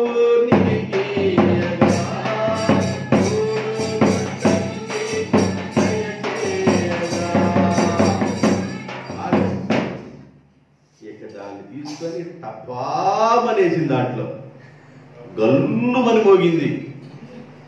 ఇక హృదయంలో భారం దిగిపోయింది. తండ్రి అమ్మయ్యా, ఎవరు చూశారంట?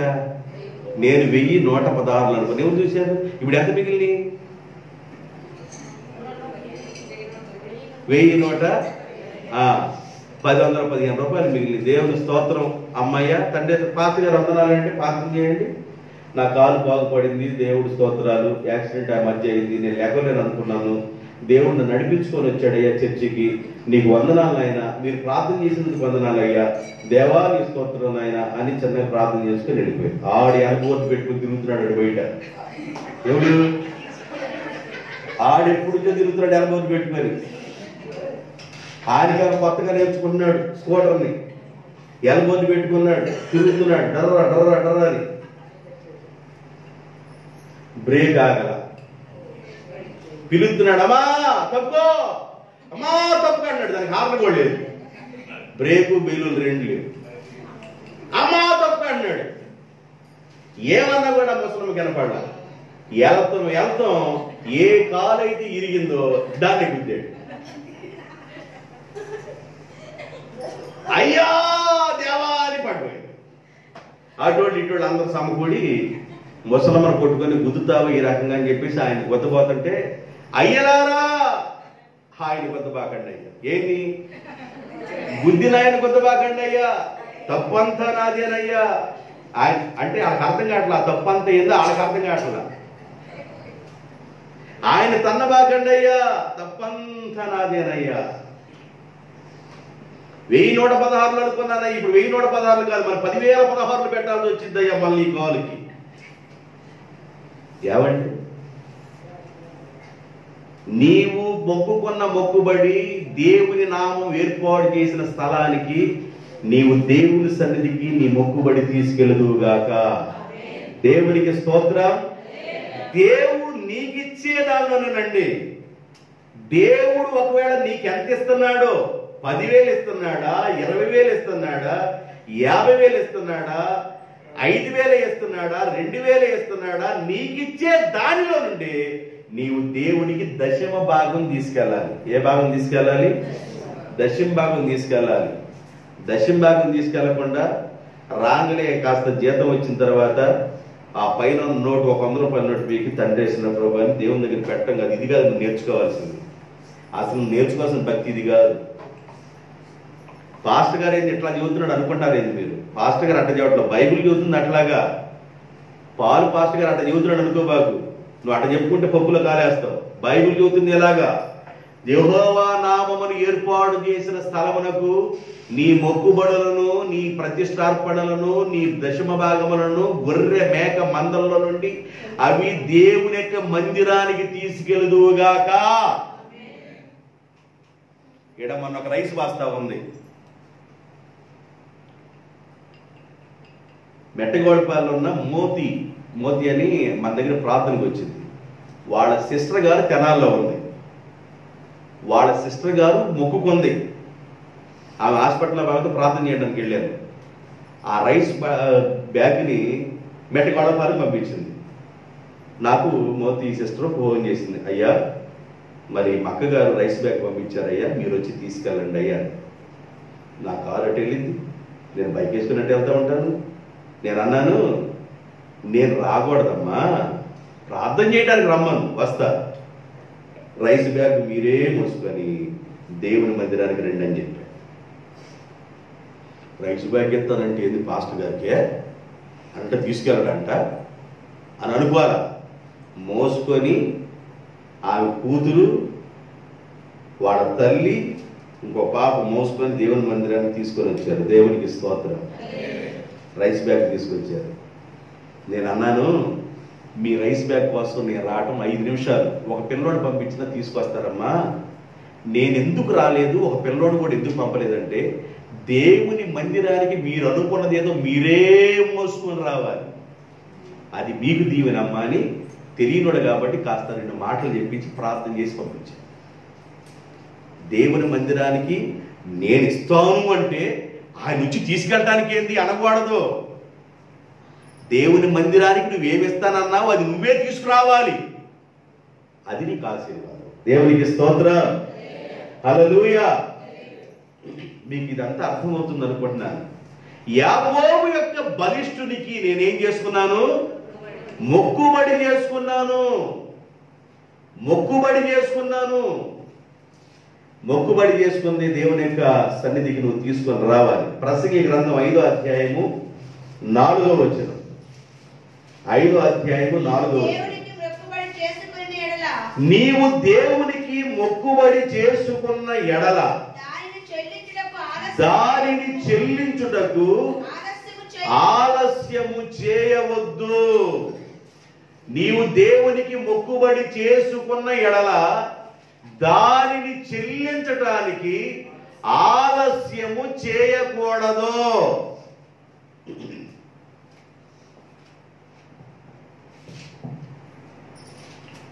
ఈరోజు బంధువులు వస్తారని నీ కబురు చేస్తే 10 మంది వస్తున్నామని చెబితే 10 మందికి మాండి బియ్యం పోసి నువ్వు వండావు.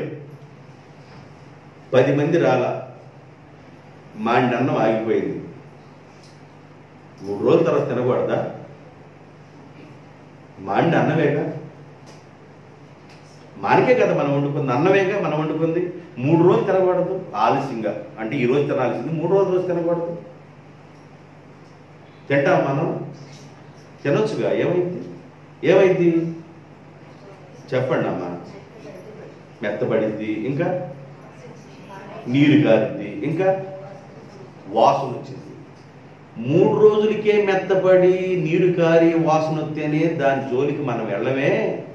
నీవనుకున్నది దేవునికి ఎక్కడైతే మొక్కుబడి చేసుకున్నావో దాన్ని చెల్లించడానికి ఆలస్యము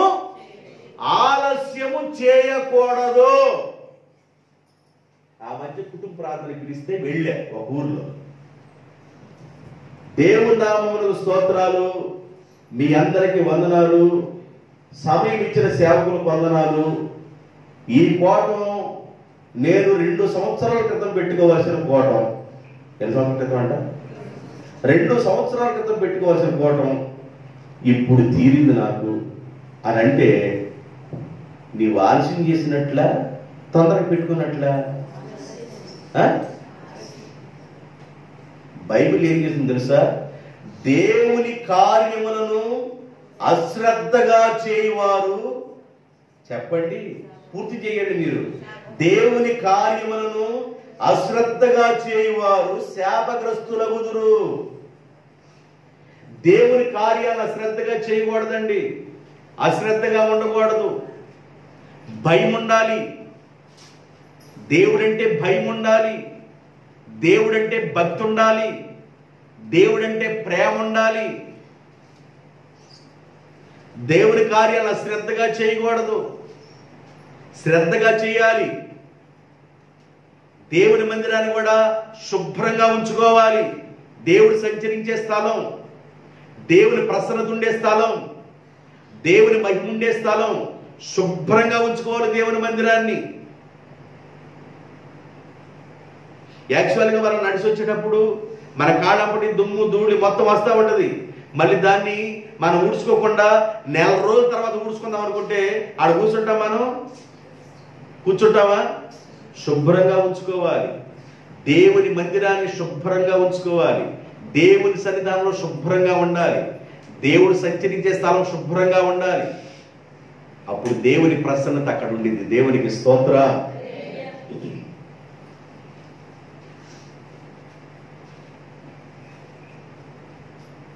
నెల రోజులు స్నానం చేయకుండా కుటుంబ ప్రార్థన పిలిస్తే వచ్చి నీ పక్కన కూర్చున్నారు అనుకో, అమ్మాయి పెద్ద అమ్మాయి కొంచెం జరిగి కూర్చోవే, ఏందమ్మా నీకడ శుభ్రం లేదు, కొంచెం జరిగి కూర్చోయే, వాసన వస్తుందన్న అన్నంటే నీ చెంప పగిలింది, అందుకని వాసన వస్తుంది అనకుండా కొద్దిగా జరిగి కూర్చోయే పెద్ద అమ్మాయి, కొద్దిగా జరిగింది. నీకంటే మేము శుభ్రంగా ఉంటామమ్మా, ఏదో పెద్ద శుభ్రంగా ఎత్తులేక మాట్లాడుతున్నావు, నేను నీకంటే శుభ్రంగా ఉంటాను. అప్పుడు స్నానం చేసిన రోజులు నెల అయింది. శుభ్రంగా ఉండొద్దంటే దేవుని సన్నిధానంలో మనం శుభ్రంగా ఉందుగాక. అంటే శుభ్రం అంటే దేహశుద్ధే కాదు, దేహం శుద్ధే కాదు, ఆత్మశుద్ధితో కూడా మనం శుభ్రంగా ఉండాలి. దేవునికి స్తోత్రం. గుర్తుపెట్టుకోండి, నేను ఎన్ని ఉదాహరణలు ఎగ్జాంపుల్ ఏం చెప్తానంటే ఇదంతా ఆత్మ సంబంధంగా ఉండే విషయాలే మాట్లాడుతున్నాను. నేను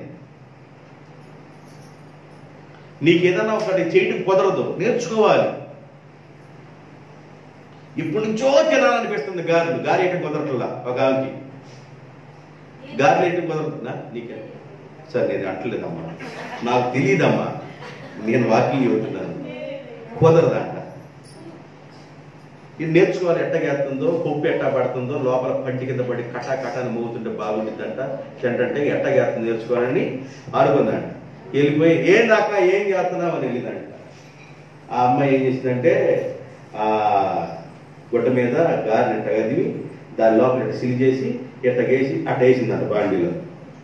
నీకే నేను చేయటం గారెలు, నేను కూడా చేస్తాను. ఇంటికెళ్ళింది ఈ కూడా రుబ్బుకొని ఎట్టెట్టని అట్టగేటు నేర్చుకుంది.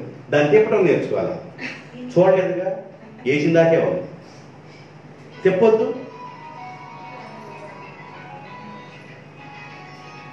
తిప్పకుండా అట్టగా చూసింది, బొగ్గ అయింది. అది అర్థమైందండి?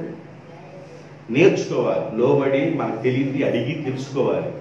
ఏమన్నా ప్రెస్టేజ్ ఏమైనా పోయిందండి? ఏమైనా పోయిందా?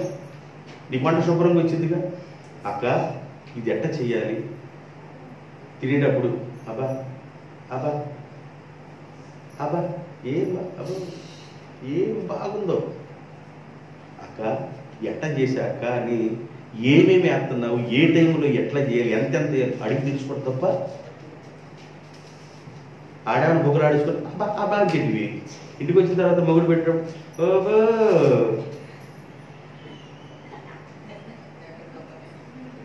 పారం కోడి అంత, దాని పెసాది అంత పచ్చితే మామూలు మెత్తగా అయింది. ఉండితే గట్టి కొడతా 10 మంది ఉంటే. ఏంది ఏం కోడి? నాటికోడా పారం కోడి? పారం కోడి. ఏం మరి ఇది నాటికోడిలా గట్టిగా ఉందండి. వండటం శుభ్రంగా వండండి అమ్మా, శుభ్రంగా వండండి. దేవునికి స్తోత్రం. నేర్చుకోండి, నేర్చుకోండి. ఈ మాటలు నేను ఎందుకు పూర్తి చేస్తున్నానంటే వంట గురించి చెబుతున్నాను అనుకుంటారు కొంతమంది. మెంటల్ రకాలు వంట గురించి చెబుతున్నాను అనుకుంటారు మెంటల్ రకాలు. అందువల్ల దేవుడి సన్నిధానం అంట మనం శుభ్రంగా ఉందుగాక అంటే చేసి పెట్టుకునే విషయంలో, ఒంటి విషయంలో, మందిరానికి వెళ్ళే విషయంలో దాని అర్థం అట్లా తీసుకోవాలి. కానీ వంట గురించి చెప్పాడండి మీ పాస్టర్ గారు, ఏం గారెలు ఏం తింటలేదా ఆయన, ఈ మధ్య కోడి ఏం దొరకట్లేదా అంటే ఇదే చెబుతున్నాడు అనుకుంటారు మెంటల్ రకాలు. ఏ సందర్భంలో ఎందుకోసం చెప్పాడు దాన్ని ఆలోచించరు. గారి చెప్పాడు, కోడి మాకు చెప్పాడు ఏందే. మీకు నేను ఎంట కాలం వేయాలో నాకు తెలుసు. దేవుని స్తోత్రం. నేర్చుకోండి. నేను ఇంకా 4 విషయాలు నాకు చెప్పలా. యాకోబు యొక్క బలిష్ఠునికి నేనేం చేసుకున్నాను? మొక్కుబడి చేసుకున్నాను. ఏమని చేసుకున్నాడో దేవుని చిత్తమైతే రేపు చెబుతా. ఏం చేసుకున్నాడంటే ఆయన నా గుడారంలోకి ప్రవేశించను. నెంబర్ 1. నెంబర్ 2 నేను పడుకునే మంచం ఎక్కను. నెంబర్ 3 నా కడుపు నిద్ర రాని. నెంబర్ 4 నా కళ్ళు కురుగుబాటు కూడా ఇంటికి వెళ్ళి మంచం దగ్గర అంతే కూర్చోండి. మీరు పాస్టర్ గారు కురుగుబాటు కూడా రావద్దన్నాడు, అని కూర్చో. మీ ఆయన చూసినప్పుడు ఇంటకే చూస్తావాడు. రెప్ప కూడా కట్టుకోకు, దయ్ దయ్ రెప్ప కూడా కట్టుకోకు, అట్టకే చూస్తామండి. దయ్ దయ అన్న ఏమన్నా మాకు రెప్ప కట్టుకుంటే అట్టకే చూస్తాండి. 10 నిమిషాలు పిలిచిన తర్వాత కూడా అట్టకే చూస్తామండి. 11 నిమిషం మంచం దిగి బయటికి వెళ్ళకపోతే అడుగున్నాను. నన్ను అడిగి నువ్వు వచ్చి అట్టగే చూస్తున్నాడు. ఆయనకి వెళ్ళి రెప్ప కొట్టబాకు నువ్వు. 11 నిమిషం పిలిచి మంచం దిగి బయటికి వెళ్ళబోతున్నాడు. నిలువు పక్క వేసుకుని చూస్తుంటే ఏం చేస్తాడు ఆయన? దీనికి ఏదో పట్టించుకుని వచ్చింది అనుకుంటాడు. ఆయన చేసుకున్న తీర్మానం అలాంటిదండి. దేవుని కోసం నేను ఏదైనా ఒకటి సాధించేంత వరకు నేను ఇలా ఉంటాను అని తీర్మానం చేసుకున్నాడు. మిగతా బాగా రేపు చెప్పుకుందాం. ఈ మాటల ద్వారా దేవుడు మిమ్మల్ని ఆశీర్వదించును గాక. తలలో ఉంచండి, ప్రార్థన చేస్తాం.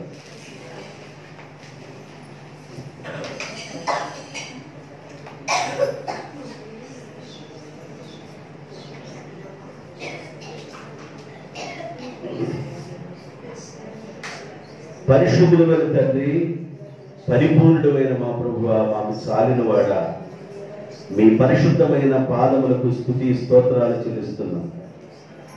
ఘనమైన మీ సన్నిధానంలో, బలమైన మీ నామంలో ప్రార్థన చేస్తున్నాను. యాకోబు యొక్క బలిష్ఠునికి నేను మొక్కుబడి చేసుకున్నాను.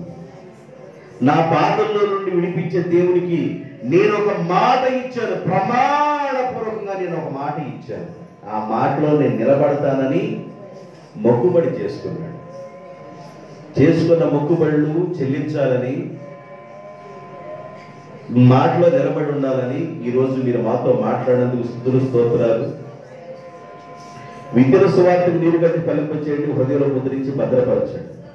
కూడొచ్చిన బిడ్డలను, శబ్దయంత్రం ద్వారా ఉన్న బిడ్డలను మీరు దీవించమని, ఆశీర్వదించమని యేసుక్రీస్తు నామములో ప్రార్థన చేయుచున్నాము తండ్రి. ఆమేన్.